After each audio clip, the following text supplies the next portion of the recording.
What's up to all my fight fans? Welcome to part 3 of Who is the Greatest of All Time.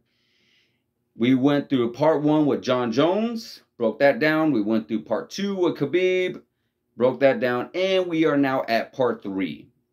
And to me, in my eyes, Georges St-Pierre definitely deserves to be on this list. Was Georges St-Pierre a dominant fighter? Absolutely. He has wins with submissions. He has wins with knockouts. He has wins with decisions. He has wins where he beat guys at their own game. If you're a submission guy, he beat you at there. Wrestler guy, he beat you there. Striker, he beat you there. Georges St-Pierre had it all in the octagon. Was he a dominant champion? Absolutely. Absolutely.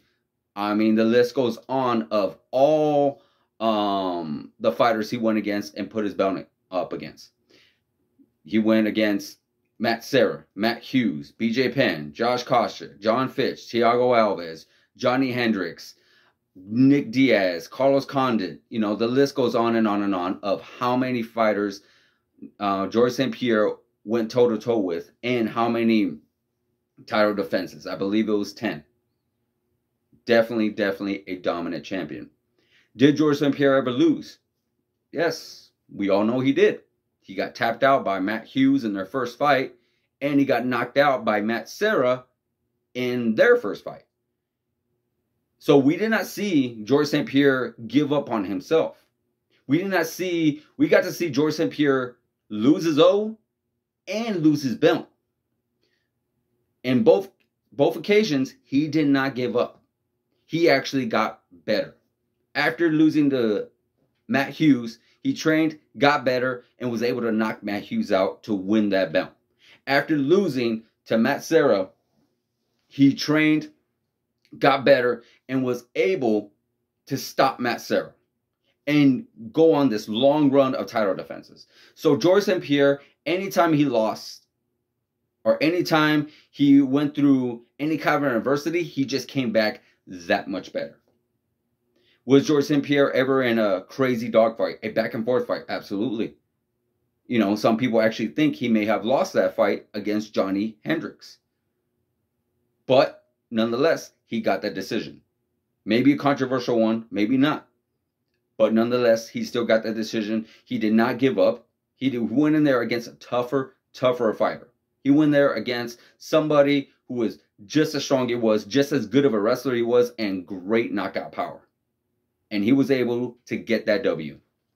He went back and forth with him and was able to edge out a win.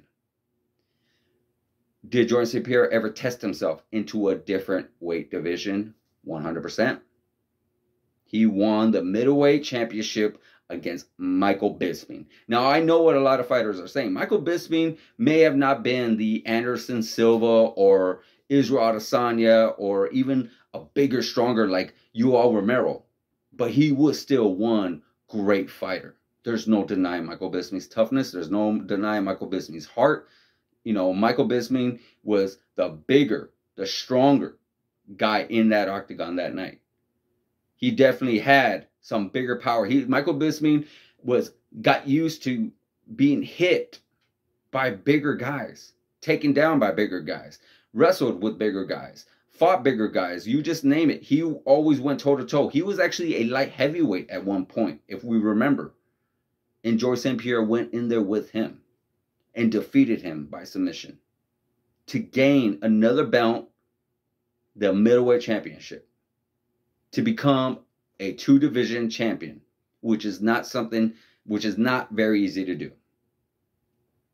Was Georges St-Pierre ever on steroids? No. None.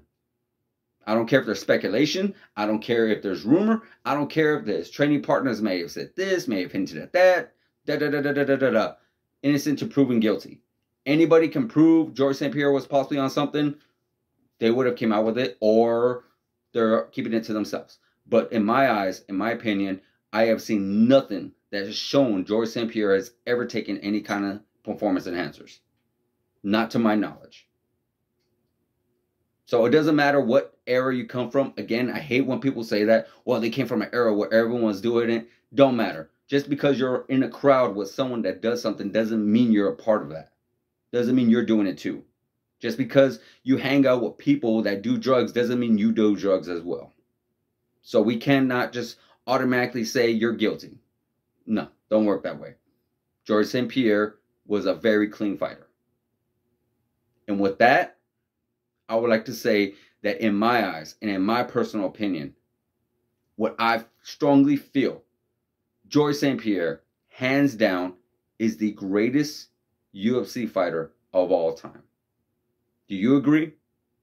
Is there another one that possibly I should have chose? Maybe I missed. Maybe you agree. Maybe you would say Khabib is, John Jones is. And I would like to say I actually did not mention Anderson Silva either.